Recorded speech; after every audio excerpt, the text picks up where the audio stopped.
Hello, friends and clients of JLW Immigration Law Group. I am Jennifer Walker-Gates, board-certified immigration attorney, and I'm here today to talk to y'all about the new Parole in Place program, Keeping Families Together, that was finally published on the website of USCIS last Friday and in the Federal Register as of officially yesterday.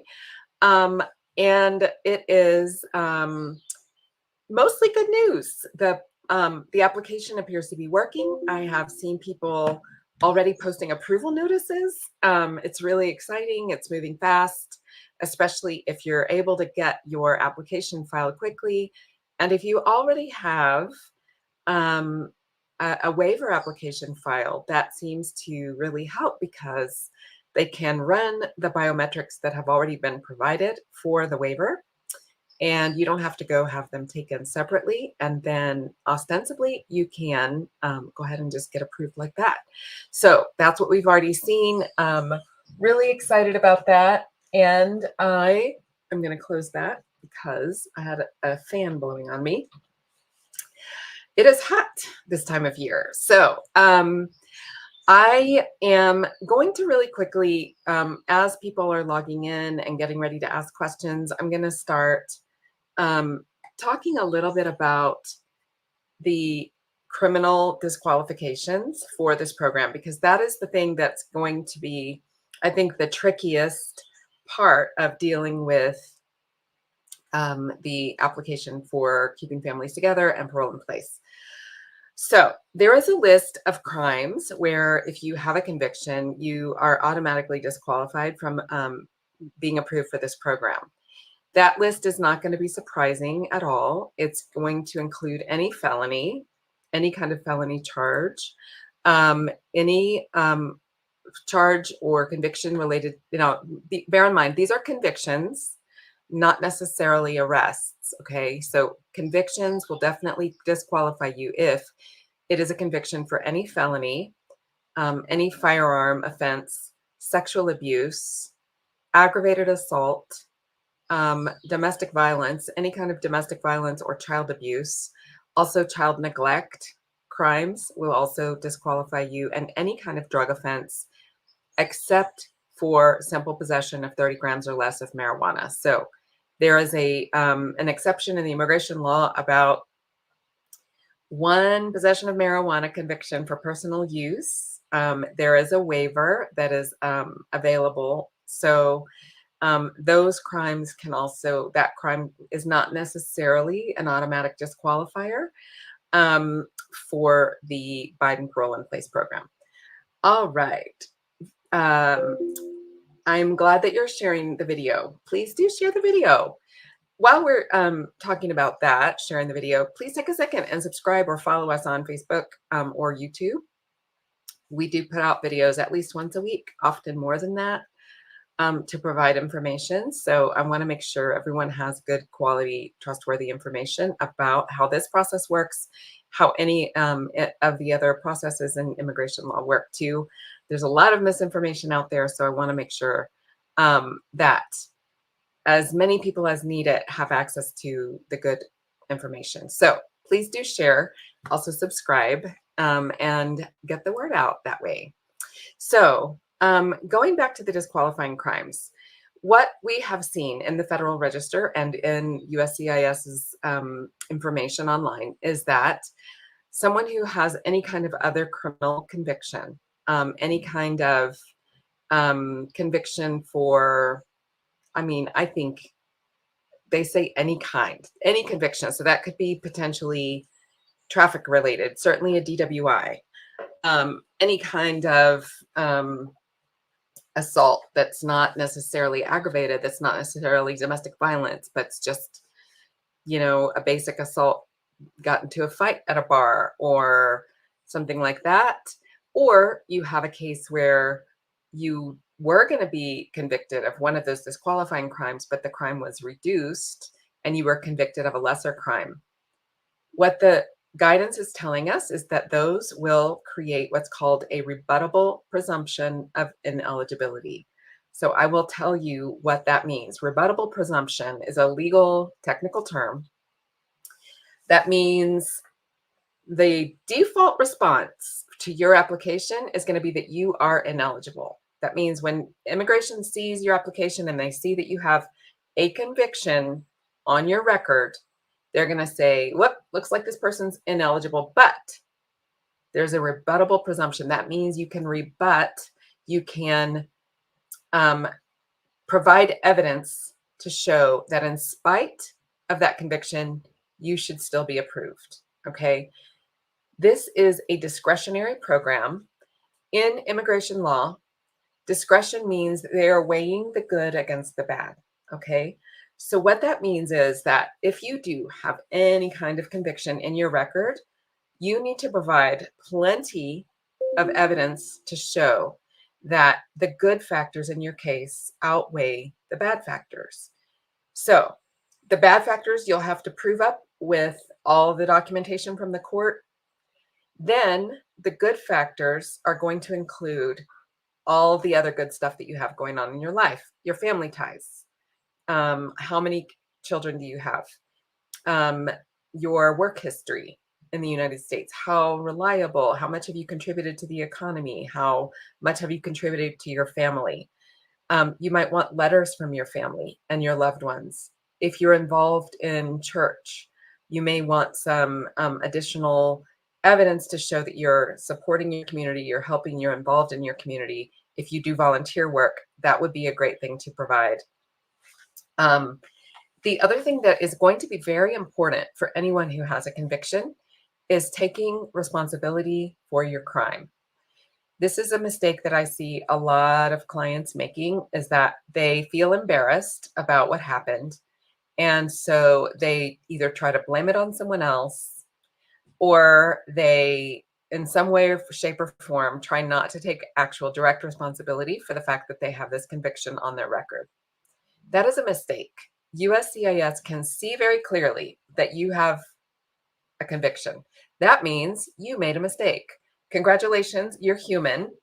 Human beings do that. Human beings make terrible mistakes all the time. Even presidents make terrible, terrible errors. And so it is just really important, for the sake of your case, to acknowledge, yes, I made a mistake. This was an error that I regret deeply. Even if you're just talking about your unlawful entry, it's important to acknowledge that you did that. It's okay to explain why. It's okay to provide context, but it's not okay to try to provide excuses. It's not okay to try to shift blame and responsibility for anything that is in your record onto anyone else besides yourself. USCIS really looks down on that. It is not a good practice. So please, for anyone who is applying for this program, take responsibility for your unlawful entry. And certainly if you have any kind of conviction in your record, take full responsibility for that. Explain what you've learned from it. Explain what will guarantee that you will not repeat that error. Hopefully it's been a long time and you can show that, like, you did learn your lesson and you now have a long period of time with no issue. But if it is more recent, then you're going to need to show evidence that you've taken classes, that you are thinking deeply about your life and kind of how you want to lead it, and that you are not going to repeat this error. Okay.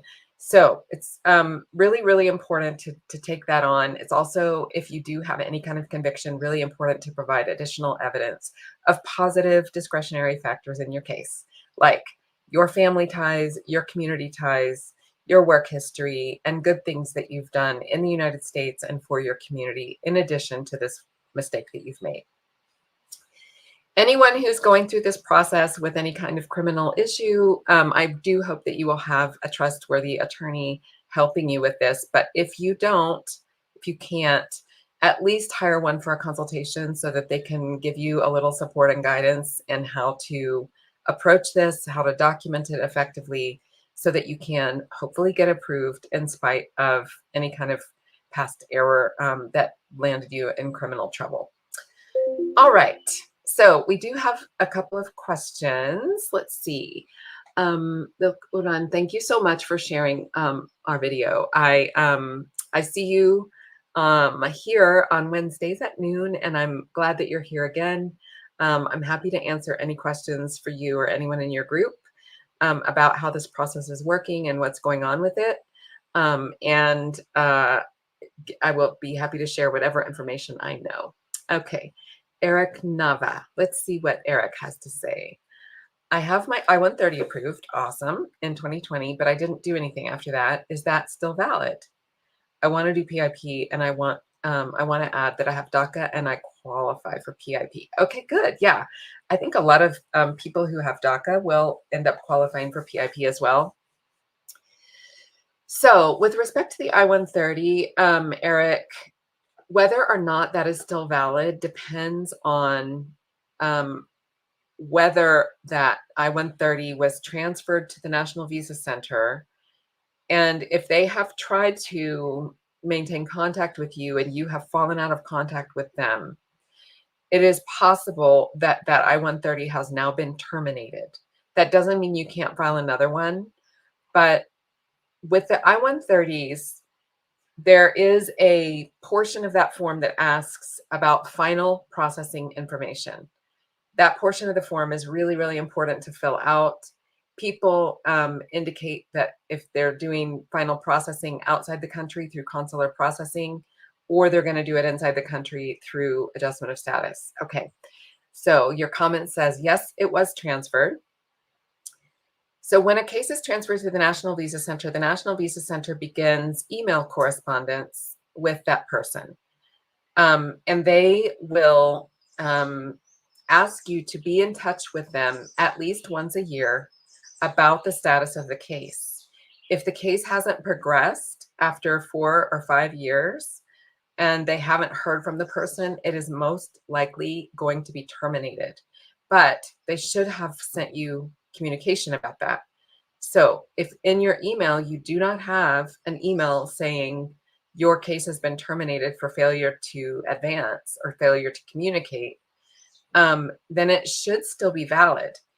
If it has been terminated, but they didn't properly communicate with you about it, you can get that I-130 also reinstated, and that would allow you to move forward towards your adjustment of status with the PIP, even though the I-130 was terminated before, it will make it valid again. So it really is important to check that correspondence from NVC. If you do have correspondence from them, especially that's more than a year old, that says, communicate with us so your I-130 is being terminated, and it'll have the provision of law, which is 203G, INA 203G, that's okay. It just means you have to file another one. So, that's a bummer, but it's not the end of the world. If you qualified the first time, you should also qualify now. And presuming that you're still married, of course, hopefully that's the case. And yeah, hopefully it will not be terminated, but if it is, then you can file another one. I hope that that helps. All right, we have some more questions coming in. Let's see. Looks like Sarah has a question. For the tax returns, do we send every page of them as evidence or just the first few pages? Okay, this is a great question. In our experience, filing just the first couple of pages is sufficient. And in fact, immigration agents love, sometimes in our experience, filing a whole bunch of paperwork was really important. Like for waivers, like it's really, really important to have a stack of evidence for a waiver that's very thick.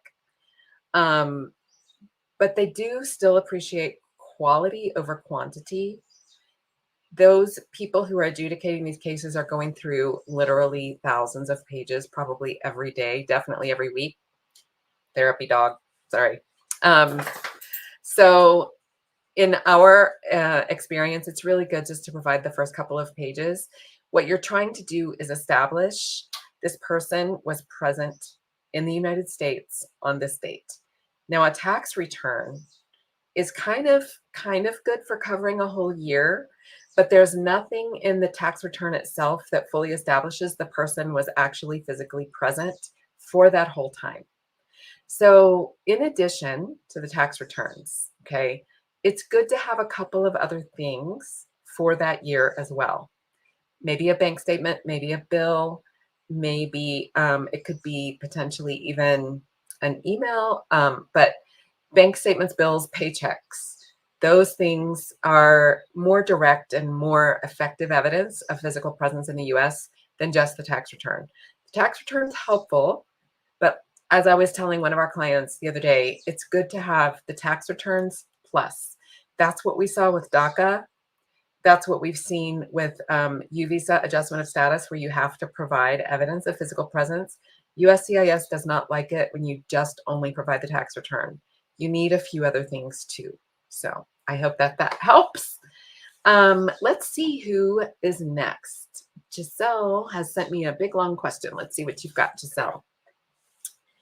My husband applied for TPS for Honduras that they give to people. Yep, here before 1998. Excellent. Oh, but he came in 2000 and they're asking for more proof, but he didn't send anything. When he came in 2000, he was caught and they took a picture of him and fingerprints and sent him back to Mexico. That means they know the TPS application was wrong. Okay, interesting. We have a 601A approved, but for all the things I mentioned before, he didn't want to go to the interview. Yep, and now we don't know if he can apply for PIP. Okay, this is a really good question. So for a case like this, if I was handling this, I think that we would most likely recommend trying for PIP, making sure that everything in the record is fully disclosed very clearly, and understanding that any kind of little smirch like that, like if he provided false information on the TPS application, then he's going to probably need a waiver of misrepresentation when he files for adjustment of status. And that's okay. The waiver of misrepresentation can be filed together with the application for adjustment of status. But for the PIP process, I think it will be important, again, to provide good, strong discretionary information that says, listen, I made a mistake. I provided some information on my TPS application that wasn't correct. However, I did that in the interest of trying to get some form of legal status so that I could contribute to my family, so that I could contribute legally in this economy, so that I could have some kind of lawful documentation. And here are all the other good things that I've done. Here are some letters from people who love me and who can vouch for my character. Here are some certificates from volunteer activities or church classes that I've done.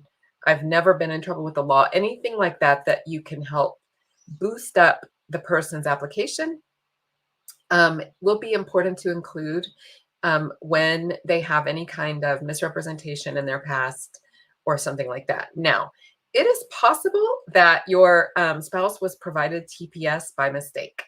USCIS does sometimes make errors on these cases, on all kinds of cases. They're dealing with billions of pieces of paper every year and pieces of data. And yes, human beings are in there and they do make errors. So if there has not been any misrepresentation, it will be important to clarify that as well and say, I never claimed that I was in the United States before the year 2000. Nevertheless, I was issued TPS, and now I would like to apply for PIP. So I hope that that helps, and I hope that that works out. I would say go for it. The worst that can happen is that he's denied the PIP. However, he probably would still qualify for consular processing, and it's just important to always remember that that is a good backup, probably not the favorite backup plan, not the backup plan people most want, but it is also a functioning mechanism for obtaining lawful permanent residence. It does work.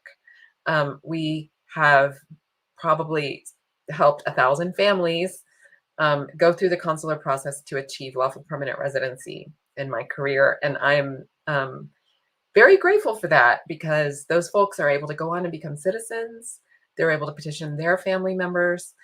It does work, even though it's a stressful, uncomfortable process for a lot of people. So I hope that that helps. That's a lot. Okay, let's see. Caitlin.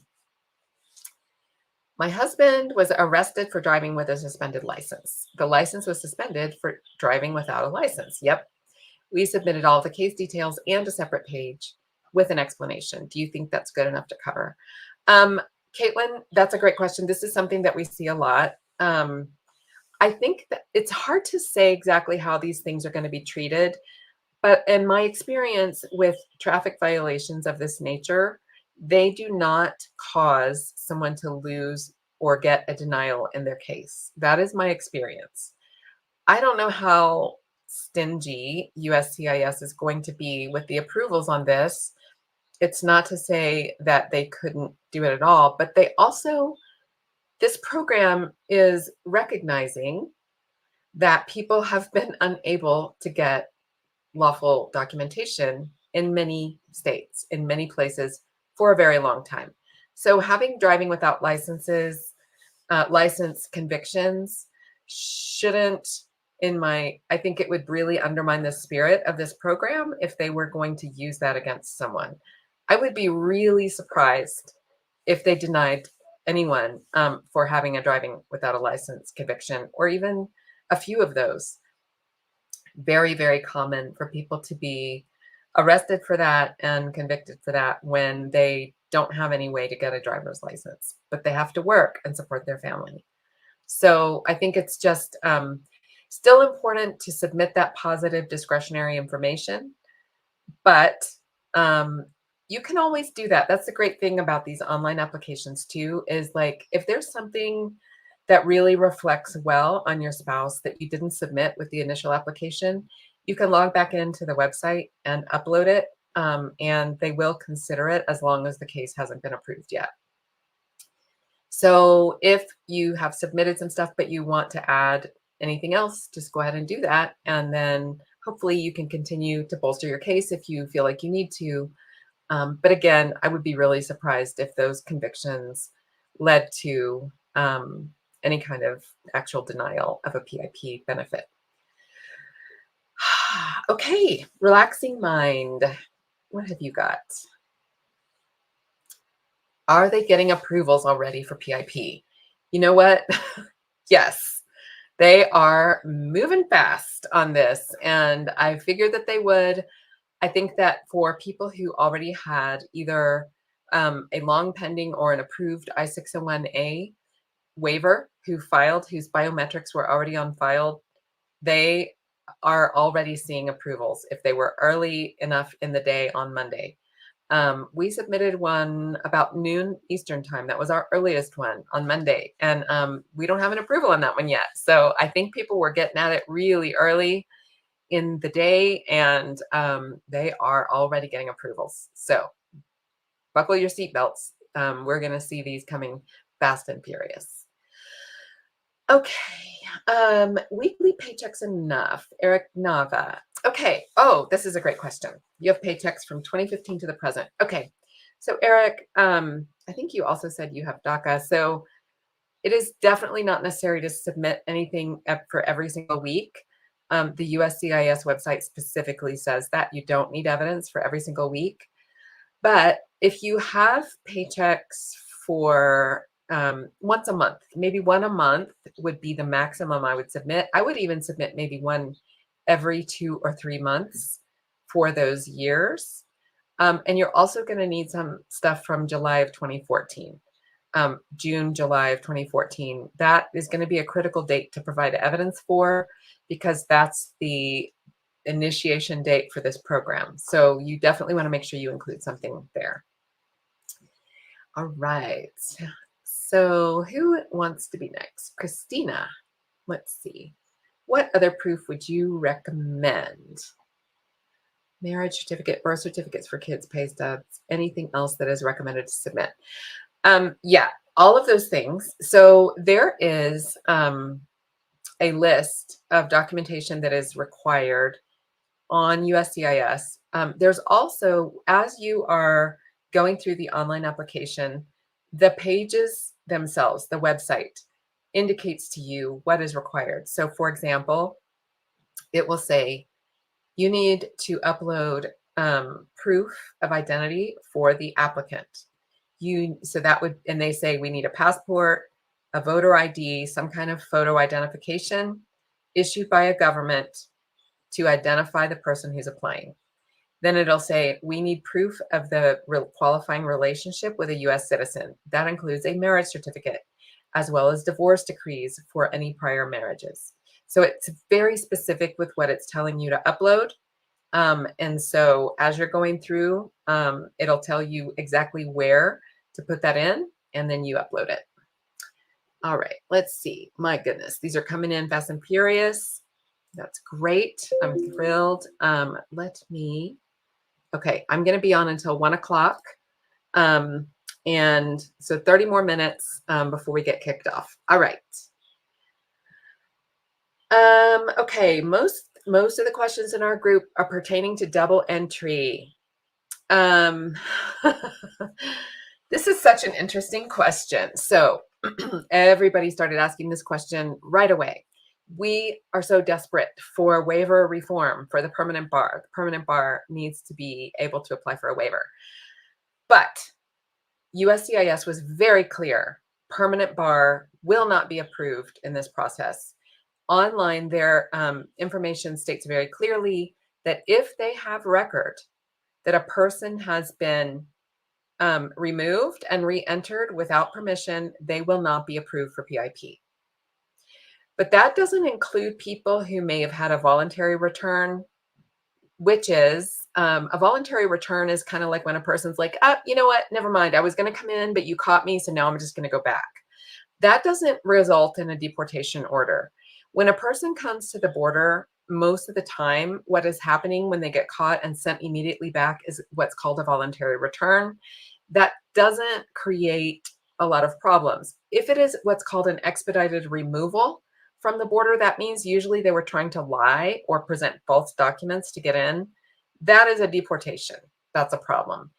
If someone was picked up in the US by immigration and they were taken directly to the border, most of the time, a direct to the border trip is a voluntary return. If you went before a judge, most of the time that can be either a removal order or what's called a voluntary departure, where you're like, I'm in the US and I volunteer to leave. If you return after a voluntary departure, that can be a permanent bar. It can be a permanent bar if you come back after a voluntary return too.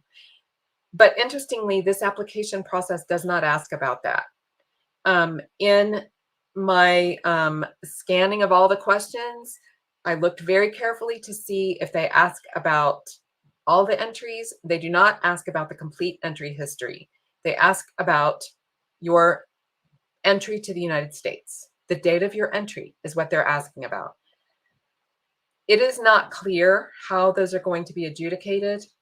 It is really, really important not to lie on this application. But if you have multiple entries over a period of time, you do not have to lie about that in order to answer the questions correctly in this form, and you could potentially be approved. It's going to be really important to remember that you may not then qualify for adjustment of status, because the adjustment of status application does ask about your entry history. There are multiple opportunities for immigration to collect that data on the adjustment of status application. And so you may not qualify even if you get PIP, but you might qualify for PIP.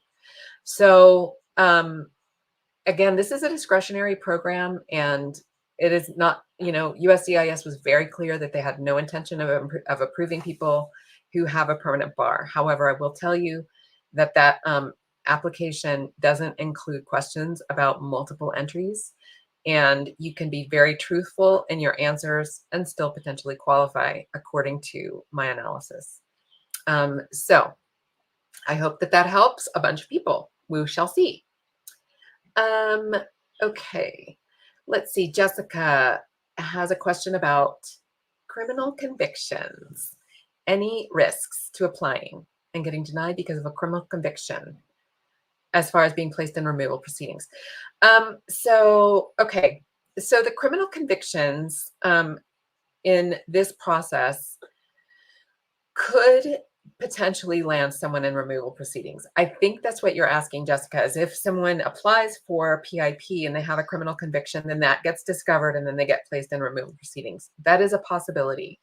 So if you do have a criminal conviction that is listed among the disqualifying convictions, definitely talk to an immigration attorney about what could happen if you are placed in removal proceedings. Will you have a defense? Will you have a case? It's possible. Not every conviction automatically results in like you're disqualified from everything forever. There's a lot of nuance and a lot of subtlety depending on where you were convicted of what, for how long you were sentenced, how long did you go to jail, how long could you have gone to jail. All of these things make a difference. And so it's really important to have that carefully analyzed. But, it's not necessarily 100% automatically a deal breaker. So definitely get it looked at. Okay, CT is next. I'm just going in the order these are coming in, you guys. For someone with a permanent bar, is there a possibility to go to court to stay? Okay, so CT, what I think you're asking is if you're in deportation proceedings, but you have a permanent bar, will you potentially still be able to be approved for benefits? The answer is yes. A lot of the cases that end up in the court are not the same as the ones that go directly to USCIS. So they're harder to win in the court. So for example, one of the ways to defend yourself against deportation in the immigration court is called cancellation of removal. Cancellation of removal requires physical presence in the United States for 10 years, but someone who has a permanent bar that was potentially triggered before that time or wasn't outside the United States for very long when they left might still qualify for the permanent, for the physical presence requirement, even in spite of that departure. And the standard for winning those is extreme and exceptionally unusual hardship to a qualifying relative. So usually people who are really sick or who have really compelling circumstances going on in their lives are approved for that kind of case. It is not the same as just as a hardship waiver. It's way harder to win than a hardship waiver. However, not impossible. We have won lots of those cases for our clients.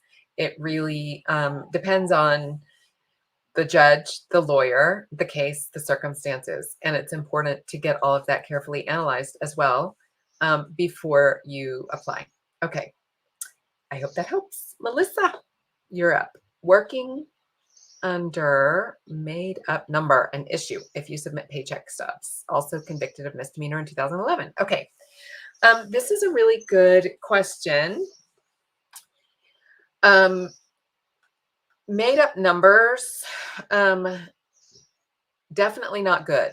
I in my experience, we always use something to get rid of those because it's not that you have like everyone knows that people are undocumented and they're working without permission. Okay, USCIS is very well aware of that. They're very well aware that most people are doing that with fake or made up social security numbers, but you're not required to disclose that you've actually done that unless you have a conviction for it.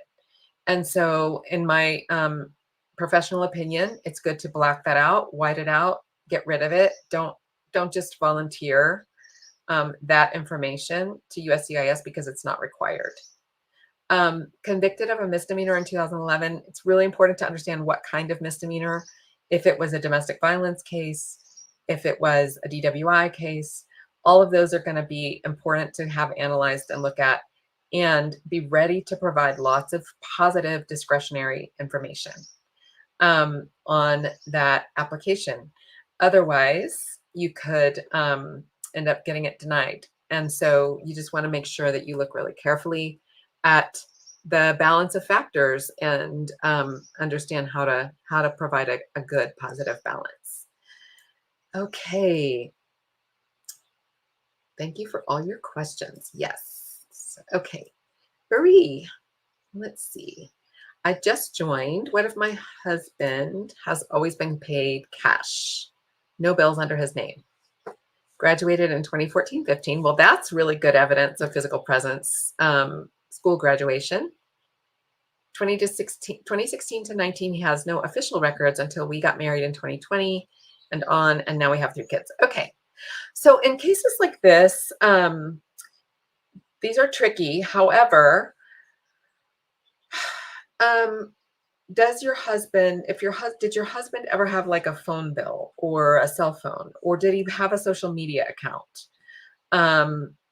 In cases like this where it's just really, really hard to find documentary evidence, I think it's still worth applying to and just try to bookend it. So you're clear for 2014-15, you're clear for 2020 on. For those 5 years in between, I guess he wasn't he wasn't filing his tax returns, and no official records, some 0 bills, like not even a phone bill. Sometimes you can find receipts. Sometimes the person was sending money back home and they have some like Western Union receipts. Sometimes there's got to be something with the person's name and some tie to the United States. And even if you just have one thing per year, I would go for it. Even if you don't have anything, you could try to provide witness statements, letters from employers, potentially letters from teachers, anything like that to demonstrate that the person has been physically present throughout that whole time. It might not work, but it's worth a try, in my opinion. All right, let's see. Who else? Yes, I can answer. Puedo responder en español también si sea necesario. Jonathan, los mejores abogados. Muchas gracias. Gracias a ti, Jonathan. Okay, let's see. Tariq is next. How does this affect people whose I-601A is currently pending with USCIS? Very good question. Lots of people who have an I-601A pending are going to be switching to this new benefit. What we're seeing so far, Tariq, is that having an I-601A pending, especially if you've already done the biometrics, that is really helpful, actually, because then they don't have to ask you to go get your fingerprints taken. So they can approve your case more quickly. If you have an I-601A pending already, you probably already also have collected strong discretionary evidence. Evidence of some discretionary factors is required for everybody on this application. If you have any kind of criminal stuff, more of that is going to be needed. But everybody's expected to say, here's why I think I qualify, right? I have a spouse. I've been in the US for 10 years. Here are my community ties.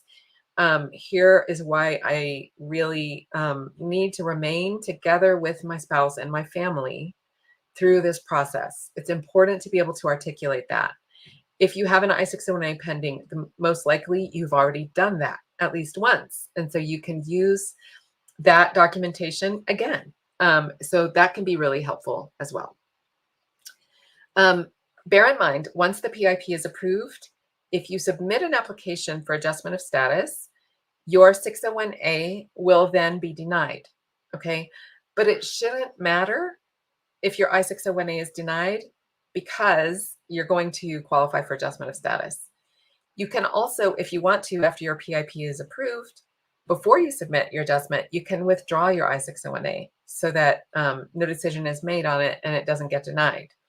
That is how we will be handling it for our clients. We will withdraw those I-601As, hopefully eliminate some work for USCIS, help things go a little bit faster. Our clients don't end up with some random denial on their record that USCIS then wants to look at again later. I think that's going to be the best practice. But worst case scenario, you submit your adjustment, your I-601A gets denied. Ultimately, it doesn't really matter because even if they're looking at it again in the future, they'll realize, oh, this was just denied because the person applied for adjustment of status. All right.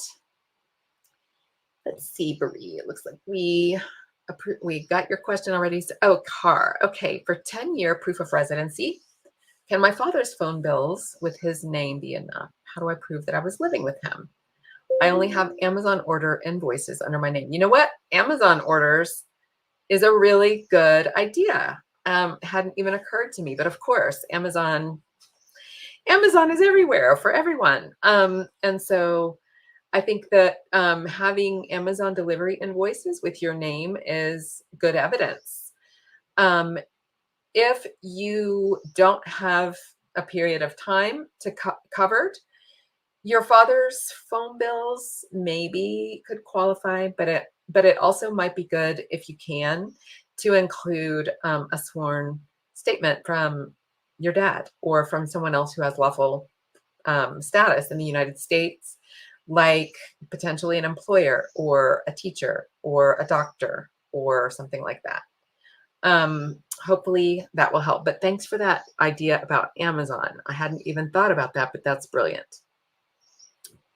Okay. Looking down, cinnamon roll 2 expedited removals. Plus 11 years doing taxes. Do I still qualify? It doesn't matter.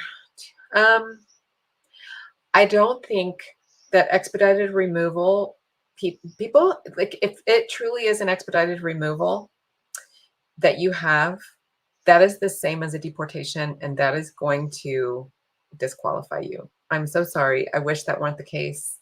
I know that those expedited removals a lot of times are also super unfair, the way that they're handled at the border. It's an administrative deportation that's just executed like that with like very little review or accountability on the part of the officers who are doing it. But under the law as it stands right now, they are the same as a deportation. And if you're in the United States after a deportation, they're not going to approve you for PIP. I'm so sorry. I so wish that weren't the case. We need waiver reform for your case. So I really encourage you to get involved with American Families United. Help them share your story, share the story of your family, have your wife, your spouse, your kids share their stories as well. If we keep pushing on that, eventually we're going to get where we need to go with the waiver reform and being able to get waivers for people with permanent bars. All right, Ruby is next. Hi, if I was married, should I only present the divorce decree? Yeah, well, so for marriage to be valid, any prior marriage has to be legally terminated. And so depending on how that marriage ended, the documentation to prove it was ended is absolutely required. So it's either a divorce decree, annulment decree, if your marriage was annulled, or a death certificate of the prior spouse. Those are the 3 items that can prove a marriage was lawfully terminated. And so your current marriage is valid. Next up is, thank you for that question, Ruby. Next up is Lori Cruz. DUI and DWI excluded. No. So DWI and DUI are not mentioned as disqualifying crimes. However, they create what's called a rebuttable presumption of ineligibility. Okay, that's what the guidance is telling us. Conviction of any sort is going to create this rebuttable presumption of ineligibility. So it will be important if you have a DUI or a DWI to prove that in spite of that conviction, you deserve to be approved. And the way you're going to have to do that is with a lot of positive discretionary evidence. That means you have been in the United States mostly following the law. You are doing a good job taking care of your family. You have learned your lesson. You have taken responsibility for the crime. You are sorry. You have made amends for that. Like, you've paid all your fees. You've completed all your sentence. All that stuff is going to be absolutely required in order to overcome having a DWI or a DUI. All right. So whether that was even in 2011, no matter at what point in the United States that occurred, it doesn't matter. You're going to have to provide strong evidence that you still deserve to be approved. Okay. Next up, Joss Smith. I entered with a K1 visa in 2002, but I overstayed and married another person in 2006. I applied for 601A and I have an I-130 approved. Could I apply for PIP? I don't think that you can, Joss. I'm so sorry. And the reason is because you did enter with a visa. This guidance has made very clear that it's only available for people who entered without a visa. Unfortunately, people who entered with a K1 but didn't follow through with that original marriage, people who entered with a C, like crew member visa, or others that are specifically excluded from applying for adjustment of status are not able to get around that by using this PIP program. So hopefully it will be expanded at some point in the future. That's what we're hoping. But for right now, you're going to need to still go through that consular process. All right. Next, if you come to the U.S. with a U.S. passport, is there a way to get a green card in PIP?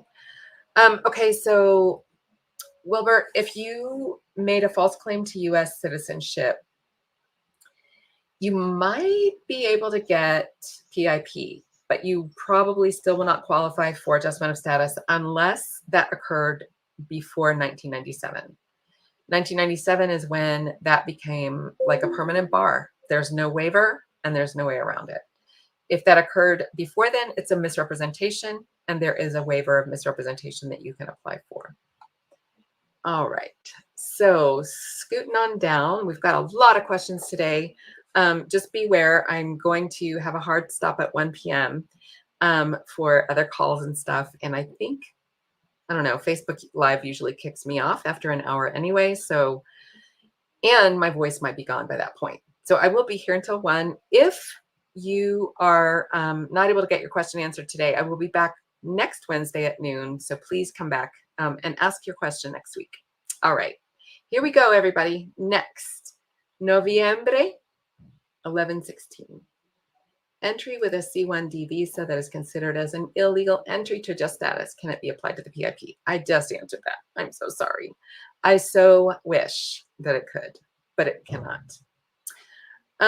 Okay, scooting down to WG. In the question for PIP where they ask if you've been deported. Do I write yes or no? Let's see. Can we get WG's question up on the screen? I'm trying. There it is. Okay. 3 voluntary departures, 2006. Okay, so a voluntary departure is not the same as a deportation. If one of my clients has a voluntary departure, in any application where it's asking if they have an order of removal, the answer is no. Because an order of voluntary departure is not the same as an order of removal. So it is important to understand that if you have a voluntary departure and you don't depart as instructed, that converts to an order of removal legally. So in a case where someone has that kind of situation, it's important to get that looked at. Now, what you're saying is this was in 2006 in less than 1.5 weeks. It sounds like what you're talking about, WG, is actually not a voluntary departure, but what's called a voluntary return. Voluntary return is where you come to the border and you get caught and you say, you know what, never mind, I just want to go back. They take your fingerprints and your picture and they send you back. A lot of our clients have multiple voluntary returns at the border as they're entering. But that doesn't create the kind of inadmissibility that happens if you come in and you stay for a long time, more than a year, and then you have a voluntary departure by a judge. An immigration judge is the only person who can order someone voluntarily departed. Voluntary returns happen most of the time at the border with border agents. Sometimes voluntary returns also happen if you're inside the interior of the U.S., but you get arrested and immigration finds you in jail and they say, let's just go back to the border. That used to happen a lot. that does create a permanent bar. And that's why we started telling people, don't sign a voluntary return. Don't just agree to go. That's basically signing away the rest of your case. Make sure you get an analysis by an immigration attorney before you do that. But if it's happening before you've actually come in and lived in the US and you're just coming to the border and they keep catching you and turning you back, that is not the same thing. So that's why it's important to get things analyzed. But it sounds like if it all happened within a week and a half in 2006, if it all happened at the border, that's not going to create the kind of inadmissibility that will keep you from getting approved. So get that checked out, WG. Sounds like you could still get it. Okay, I think people are asking multiple times these questions so that they can be sure and get them heard. And so I hope that those have been satisfactorily answered. All right. ¿Dónde están, abogada? ¿Qué estado? 2 expedited removals in 2010. Tratando solo de cruzar. So expedited removal no es lo mismo que un regreso voluntario. Removido expedido es una deportación administrativa. Una remoción expedida no es remoción administrativa, nada más es un encuentro. So, en casos así, Cinnamon Roll, me encanta su nombre, Cinnamon Roll, me encantan Cinnamon Rolls. Va a ser importante consultar con un abogado de confianza para entender si pueda calificar o no. Va a ser importantísimo realmente analizar exactamente qué fue que pasó en la frontera. Si realmente estás seguro que fue expedida, remoción expedida, y tiene documentación que dice expedited removal, eso le descalifica. Lo siento. Pero si fue un regreso voluntario, eso es muy diferente y no descalifica. Entonces, hay que entender exactamente qué pasó. Ok, vamos a seguir. Oh, Leonard, this is a good question. If you have a deportation order in absentia, can you apply for the program? Okay, the answer is yes. It does create a rebuttable presumption of ineligibility, so you have to provide a lot of positive discretionary information. Then, if you're approved, you have to go to the court and ask the court to reopen and terminate your case. You may be able to get a government attorney to agree to help you with that. That's going to be the best way to do it, is to get an agreement from the government attorney. But if you can't, you might still just ask the court. They're really instructed right now to help people out of that situation, depending on the circumstances. So you would have to add a separate step in your case, get the PIP, then go to the court to reopen and terminate your case, then apply for adjustment of status. USCIS cannot adjudicate your adjustment of status with that deportation order still left in your case, left undisturbed. It has to be reopened and terminated. But once that's done, then you can apply. So I hope you're able to do that, Leonard. Let us know if we can help. We would be happy to help you. I'm excited for my clients with in absentia orders who have this situation, because it's an opportunity for them that really can give them a chance at moving forward. Okay, Wilbert Valestil. Can you overcome the permanent bar with extreme hardship? What do they consider as hardship for U.S. citizen? Thank you for your answers. Okay, very good questions. So a permanent bar cannot be waived. So there isn't a waiver for a permanent bar that you can file with USCIS. If you're in immigration court, the permanent bar doesn't apply in a situation like that. And that's the kind of case where extreme hardship really comes into play. And what kind of things they consider can vary wildly. So extreme hardship for purposes of a waiver is like a lower standard, lesser kind of extreme hardship than the ones that are required for court. In immigration court, the standard is known as extreme and exceptionally unusual hardship. So that means it's very, very hard and it's very unusual. It's not something you see every day. So for example, I've had clients where their US citizen children had a seizure disorder. They were able to win. Another one where the qualifying relative, the U.S. citizen spouse, before she married my client, had been she had been widowed because her husband was killed in a drive-by shooting. That was in Austin, Texas. That was very uncommon, even at the height of gang violence in other places. So that was, a case that was able to win. There have been times where people had cancer and they were able to win. There have been times when their kids had learning disabilities and they were able to win. There have been times where their kids had other kinds of disabilities, even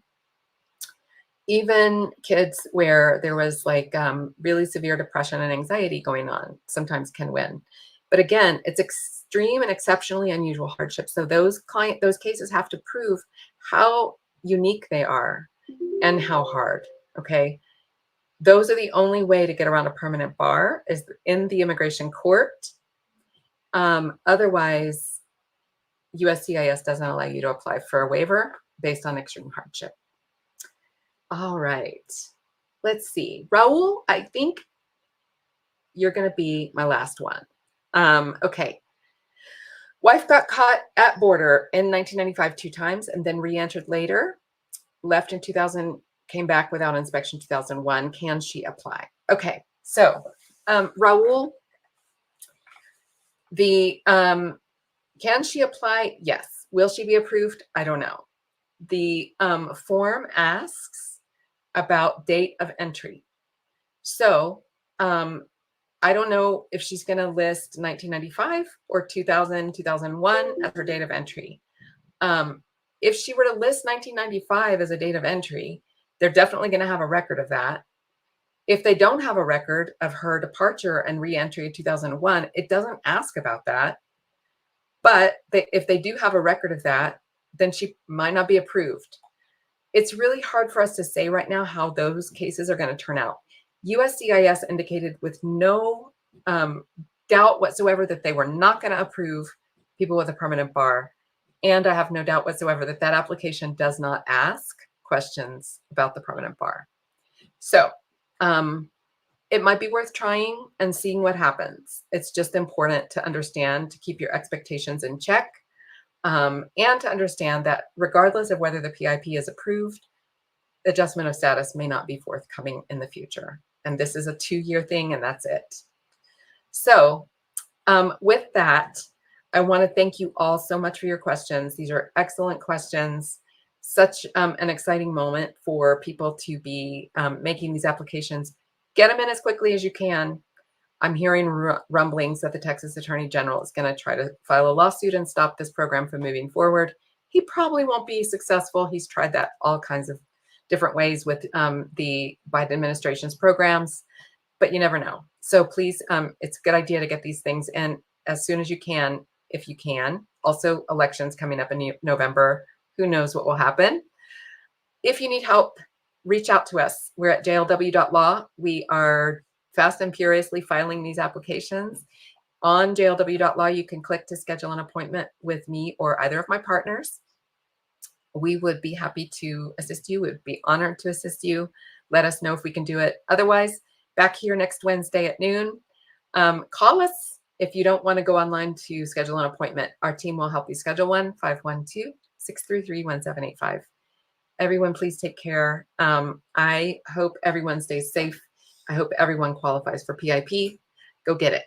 And good luck. Talk to you soon.